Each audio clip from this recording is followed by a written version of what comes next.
This is the Sports Timeout Podcast with Brooklyn Farrell, Tony Caranco, and your host, Wes Underwood.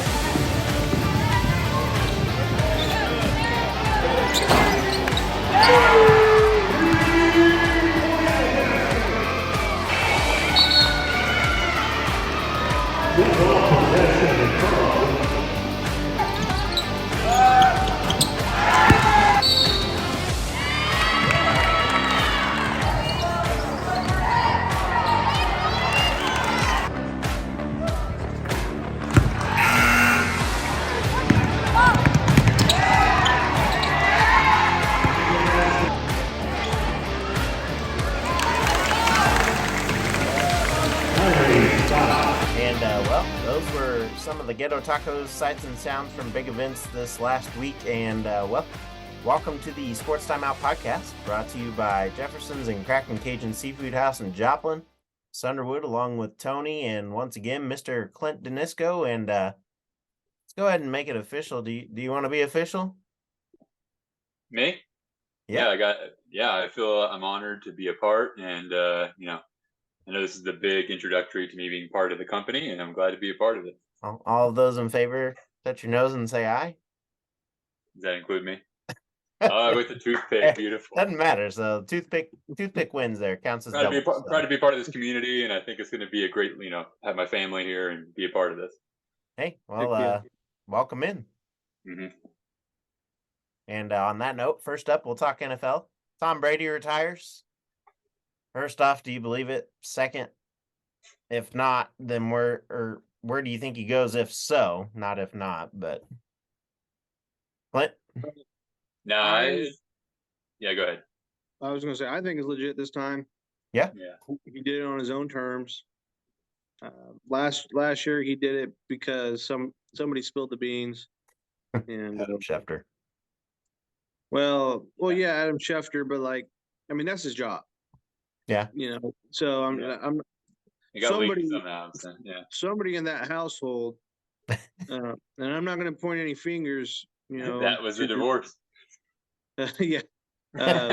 Spilled the beans, and obviously it wasn't done how he wanted it to be done, and I'm sad, but hey, when it's time to hang it up, it's time to hang it up. But if he's not done, I can see him going back to the Patriots for one last hoorah. Yeah, because Aaron Rodgers is going to the Raiders, right? Maybe. I believe it was him and Devontae Adams in Las Vegas. Yeah. That was the crazy part about it all, was that there was so much, just for this year, there was so much quarterback talk anyways. There's 9 teams that need a quarterback. Probably more. and then every single team got mocked, of they'll probably get Brady. Oh, this team. And now it's just, no, that guy's gone. So that's one quarterback off the table, just for that matter. But yeah, this has got to be real. For one thing, did he even? I forgot now. Last year did he actually say himself that he was retiring, or was it just Chef? He did. Okay, so that does make it kind of awkward. He put out a little statement, and then it was a month later. I think it was on Twitter, so I think there was some kind of message. But the fact that he's back, this has to be official. It'd be weird. Oh, at this point, it would almost be weird for his legacy. He'd be like, and then he retired again, and then came back again, and was kind of bad again. I guess unless he went to the Niners or something, but it's one of those things where it seems like, at least for me, I spent my whole life basically just wishing he would lose. And now that it's at the end, though, and I was even on TikTok and stuff, I was seeing tons of clips of the 2006 Colts playoff game, and it is kind of this guy's been literally a part of my entire football watching life. Yeah. And now he's just now leaving. It is kind of a fun. You do kind of look at it in that respect. And I definitely do think, whether this is the next question or not, but I do think that it's more fun to say he deserves to be number one right now in terms of quarterbacks. Yeah. And I know there's a lot of talk right now of Mahomes is already there and all this stuff, but I just think he did so much with over such a long period of time that even if you don't think he was nearly as athletic or he had the best defenses, which, I would argue, it's like now that I'm looking back at all this stuff and I'm a little more nostalgic about it, I'm kind of like, yeah, let's calm down a little bit before we just move on to the next quarterback, and because he had quite the legacy. Yeah. Yeah. Good point.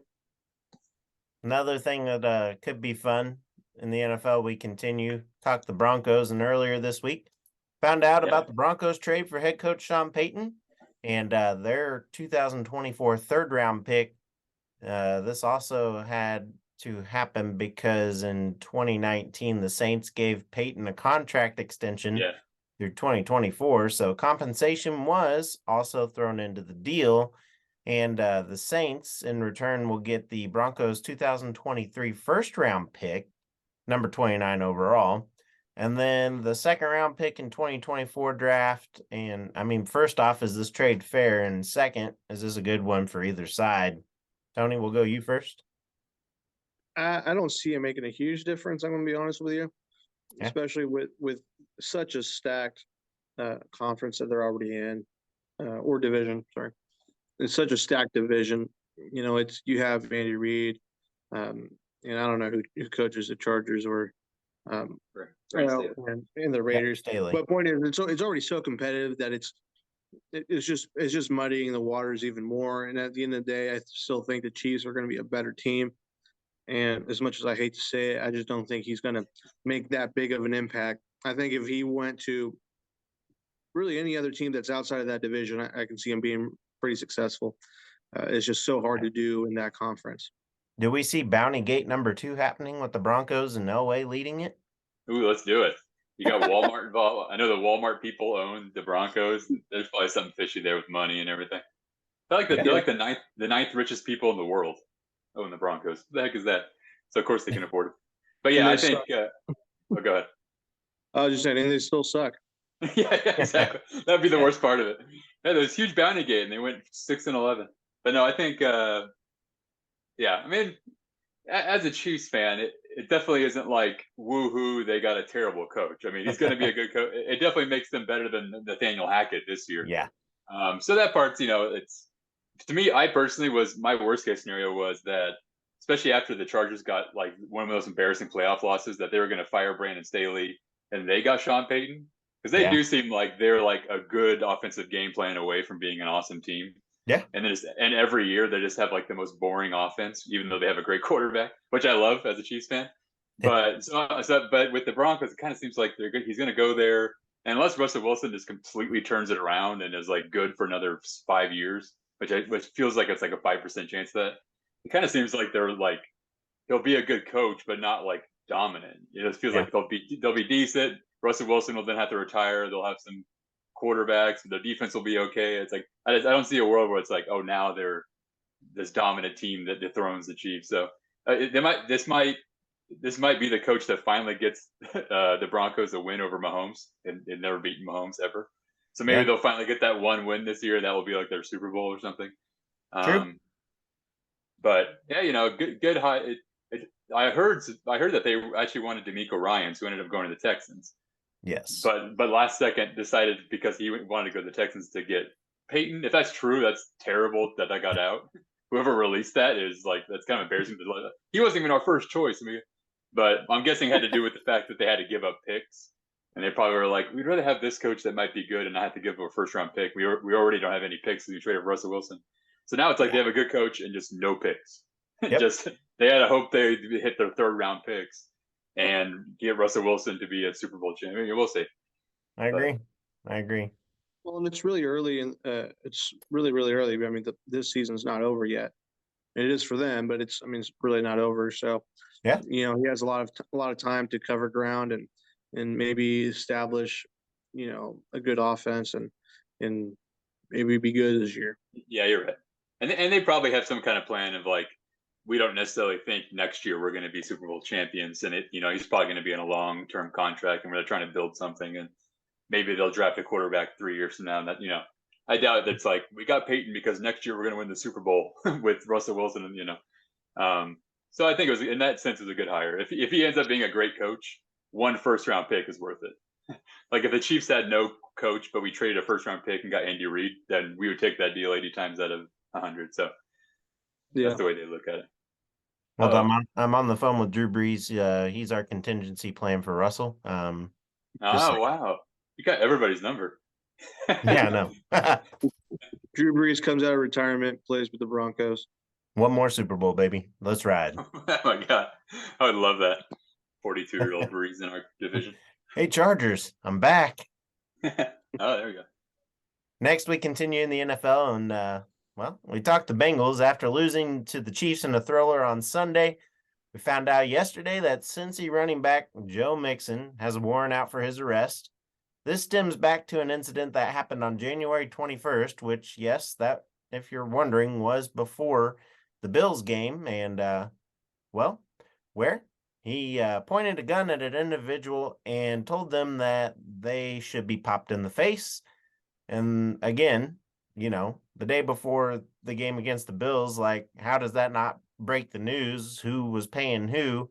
The team says that they were aware of the situation and are not commenting at this time. I mean, look, the Chiefs had this thing essentially happen with Frank Clark in the offseason, except he was just carrying a gun with him. Right, yeah, not near as aggressive, but yeah. Yeah, and Frank Clark got suspended this season, and rightfully so. I mean, he broke the law and did what he was supposed to do.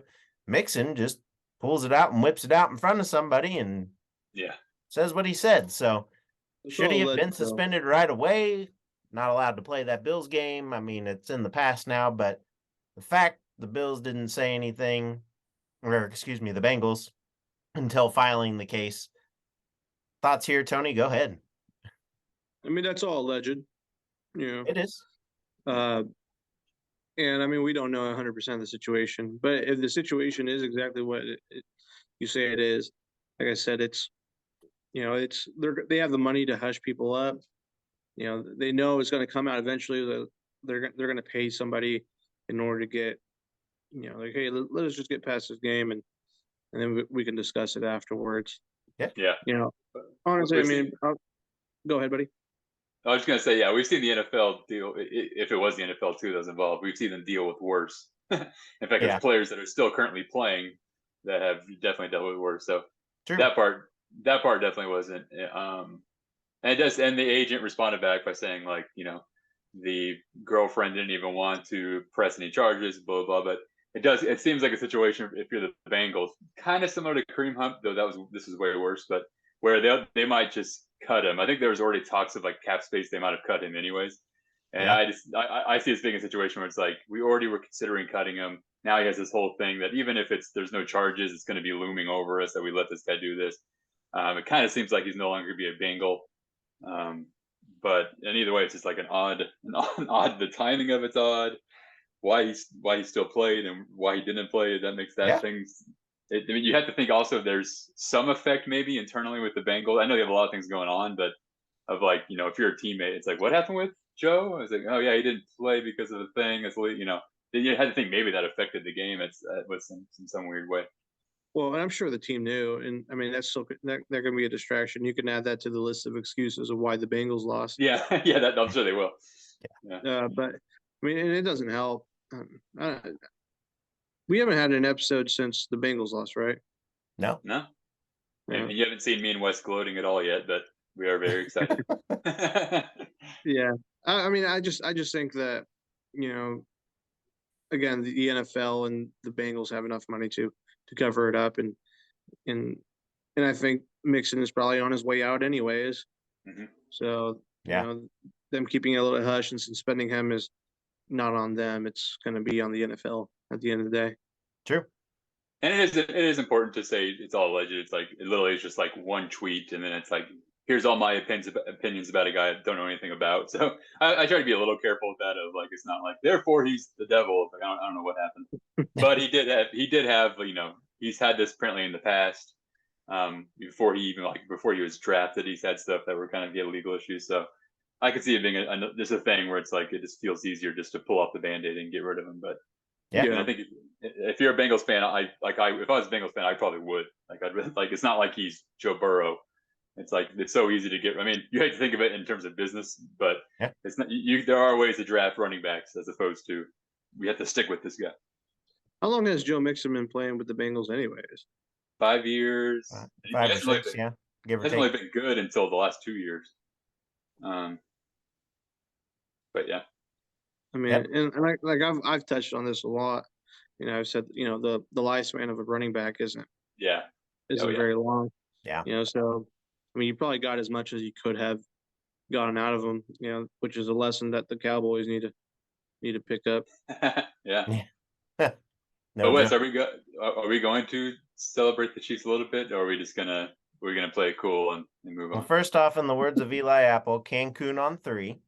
There we go. But yeah, continuing on now, we'll talk Super Bowl. And first off, are you surprised with how it happened? And second, are you looking forward to the 2 top scoring offenses of 2022 going head to head here? Clint, Yeah, go for it. yeah. How cool is that? Like there's actually a lot of similarities.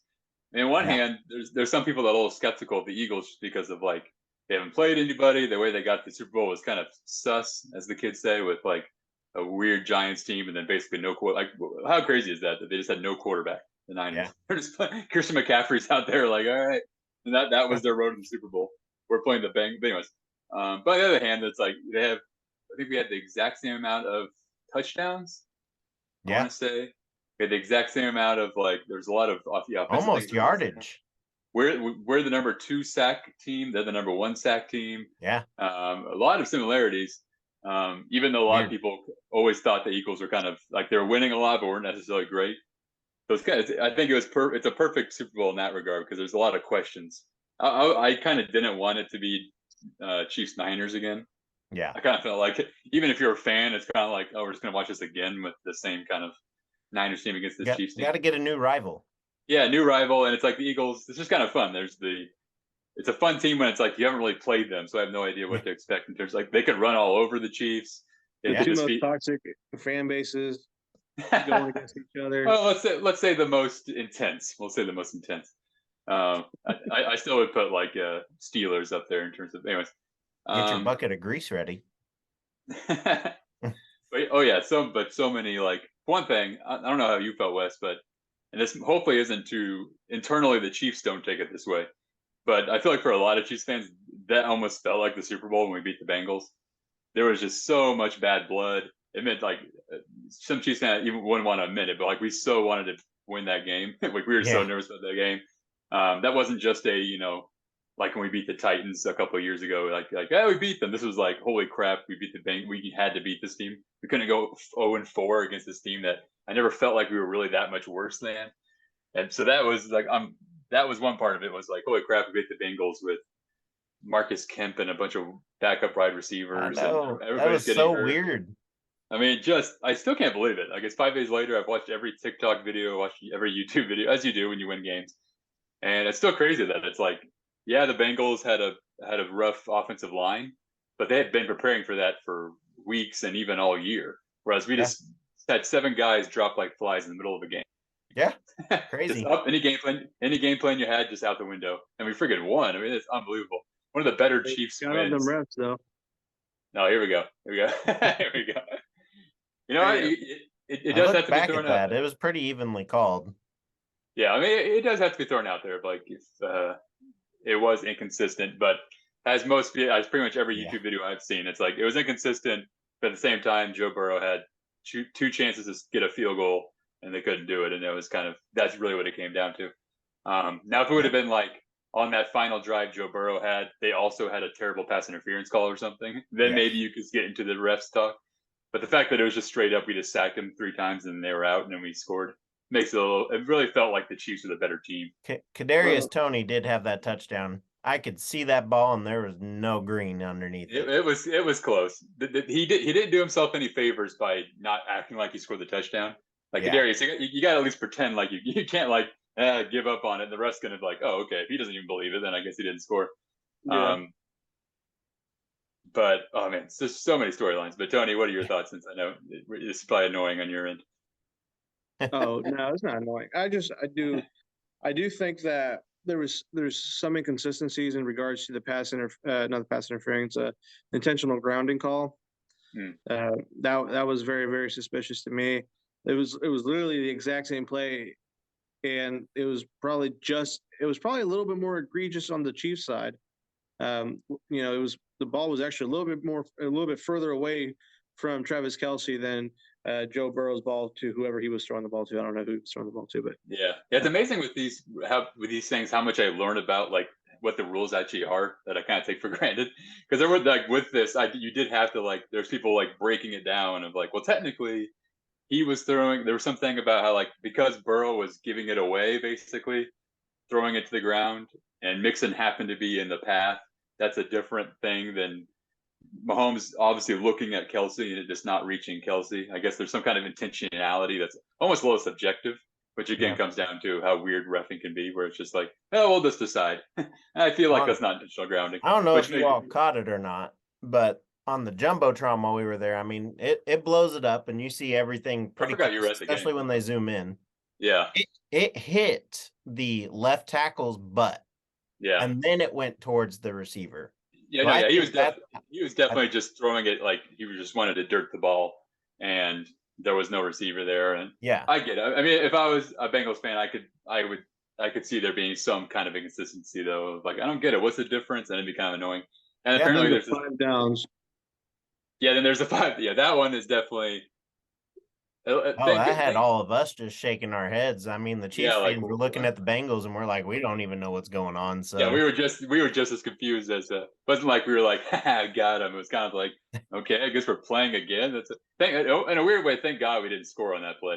Yeah, it's kind of like, you know what, that was in the past, but they sacked us. Fine, we didn't like that wasn't the whole thing. It's like they scored the game-winning touchdown because they had 5 downs. It was like, no, nothing happened. But that was, I mean, it makes sense when you see the replay. It's like the ref was trying to come down, but no one heard him. He couldn't get the whistle out and got nervous. And it's like, it is bad reffing. But I will say, though, it is amazing how close, and I'm not saying Tony's doing this. He's just talking about how it's inconsistent. But we are getting very tinfoil hatty very quickly. Like there's so much social media now. How it's almost kind of sad how quickly we go to like, literally the NFL is scripted. It's like, okay, I mean, it's one thing when the crazy guy said it in his RV, but now just people are just like logically trying to explain like, here's why the NFL actually is rigged and they wanted the Chiefs to go to the Super Bowl. It's like, whoa, you actually believe this? Like people on like TV are saying this. So I'm hoping that dies down, but then again, we've seen it in politics and stuff where people can really get far with this stuff. So I'm hoping that dies down of literally the NFL is rigged as opposed to the refs were just terrible that game, which is even a Chiefs fan could agree with. Of like, they need it needs to be a full-time job and not a whatever. But anyways. Well, here's my little tinfoil hat for you. I really do think the NFL is scripted for the most part. Oh, here we go. It's entertainment. You know what I mean? At the end of the day, it's entertainment. It has us fooled. We enjoy good football. You guys have a particular team you guys are absolutely loving on. I don't really care for the teams. I enjoy watching football. If it's a good game, that's what I care. And I pick somebody to win a game every single time I watch it. I don't care who's playing. I just want to enjoy the game. So to me, like in that, the NFL knows that they're entertainment, and if they can make it more interesting and get more eyes on it, why wouldn't they? You know what I mean? At the end of the day, that's how they get paid. That's how they bring in more sponsors. They get more ad revenue, whatever it may be. If they can make it more interesting, all power to them. That's why I'm not super upset that if it is scripted, I'm not super upset about it. Just make it better game. Well, I think there's way too many people that are involved that there's no way it's possible. Like it'd be one thing if all thousands of players that have played NFL history are in on this, which there's no way that's true. One person would be saying this is false. Because these people are playing at 100 miles per hour and injuring themselves and almost dying, like Damar Hamlin. So like when he got that script, he was probably pissed. But no, and there's no way it's scripted. This stuff is at the very, very worst. And now it's even less possible because there's so many gambling things that like people are making hundreds of millions because of these games, and like if they found out it was scripted, it'd be terrible. But at the very, very worst, it's like a ref, and we've seen this actually in the past. A ref has money on the game, and that is possible. Where a ref, for some reason, just like I'm going to make bad calls for this team because I need them to lose.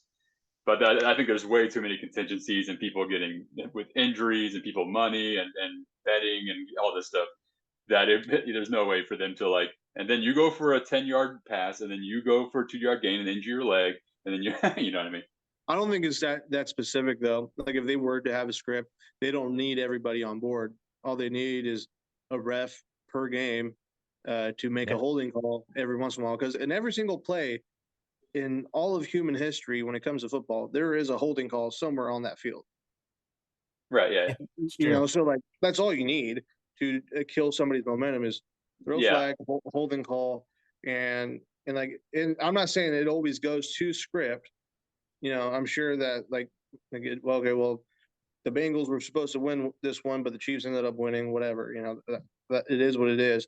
I don't, but like I said, like I don't see it being impossible, and they don't need that many people to be on board. It just has to be the owners and a few refs. Yeah. Okay. All right.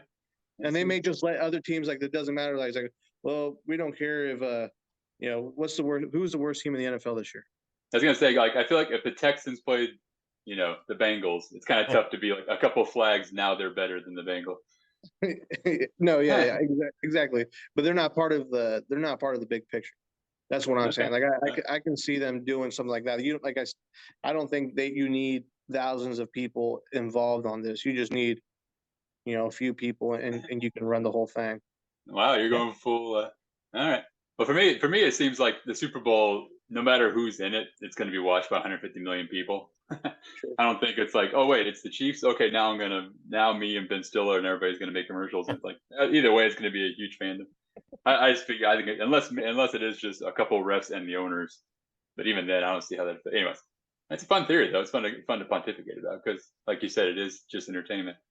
But even in games like these, I do try to remind myself every once in a while of like, don't get too attached. I mean, this is just like a sports that millionaires are playing. And it's not like I now like my career as a comedian is now bolstered because the Chiefs won in Kansas City.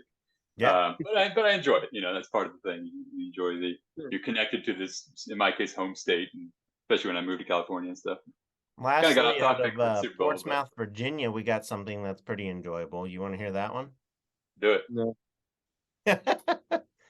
Well, we got 6 minutes. So a JV coach was fired, though, from her position at Churchland High School. For what you may ask, the 22-year-old coach had a player who had to miss the game to play in a club game for another league, right? And, the coach decided to suit up. Say that? The 13-year-old had to leave, right? Yes. Okay. And the coach decided to suit up for that player in the JV game and played for them. And, the family of that player now wants an apology from the school. The player also would like to transfer now, and the team has also now decided to forfeit the remainder of the season because it turns out the head coach was fired as well. Knowing of the situation, and I agree with everything except what about the girls who can't play now? I do feel bad for them. I mean, yeah, that's true. But it's also, like how do you let this happen and not know it's not your teammate? And they only won by 5, in case you're wondering. So that is true. Oh my god, I didn't even think about that. Was there a game plan? Did they practice with the coach of like, all right, then you pass to me? Yeah, it's JV. Yeah, like it's true. Like, what are you gaining for your city by? We had this big win because I came in and we won against Aurora South Middle School, and now we're going down in history because I won. What a weird thing to do, but I love it. It's weird. It is weird. And on that note, we'll head into the local sports update brought to you by Trackside Burgers. They are open at 1515 West 10th Street in Joplin, so catch them in Joplin for your tailgate needs. Also got voted into the Carl Junction honoree board for restaurants through the community, so good for them, and I hope that they win. On that note, though, the Joplin boys will take on Nixa at Nixa tonight, 7:30 p.m. Then the Webb boys will head to Ozark tonight and play at 7:30 as well. CJ heads to Willard. Carthage will be at Republic. Neosho will be in Branson. All the games are set for a 7:30 p.m. tip. On the girls' side, Carl Junction will tip at Willard at 7:30 as well. A lot of things going on in the Ozarks part of the COC, and we'll finish with the 2-minute warning brought to you by Hot Stone Pizzeria. Winners for best pizza in the 4 states, so go grab one for tonight. MSSU men's and women's basketball teams will hit the road to take on Central Missouri tomorrow, And the women will tip at 1 with the men to follow. Pitt State men's and women's teams will also hit the road as they take on Lincoln. Tip is set for 1 p.m. as well. The women and the men to follow. And then MSSU baseball begins their homestand today. They will take on St. Cloud State at 3 p.m. And tomorrow they take on Southwest Baptist at noon. And then on Sunday they take on St. Cloud State yet again at 11 a.m. and Southwest Baptist at 2 p.m. Pitt State baseball will play tonight in Edmond, Oklahoma. And that will be at Wendell Simmons Field, where they will take on Southwest Oklahoma tonight at 6 p.m. Then tomorrow at 3 p.m. they will play Oklahoma Baptist. And Sunday they will play Northern State at 12 p.m. And then for softball, Southern heads to Arkansas to take on Northwestern Oklahoma today at 2 p.m. and Arkansas Monticello at 4:30 p.m. And those will be played in Hot Springs at the Majestic Field. Then tomorrow they head to Arkadelphia to play at D. White Field against Henderson State at 12 p.m. And then at Sully Field at 2 p.m. against Ouachita State Baptist. Yeah, that's a lot of weird whatever names. that is. And then on Sunday, they will be back at D. White Field at Henderson State at 10 a.m.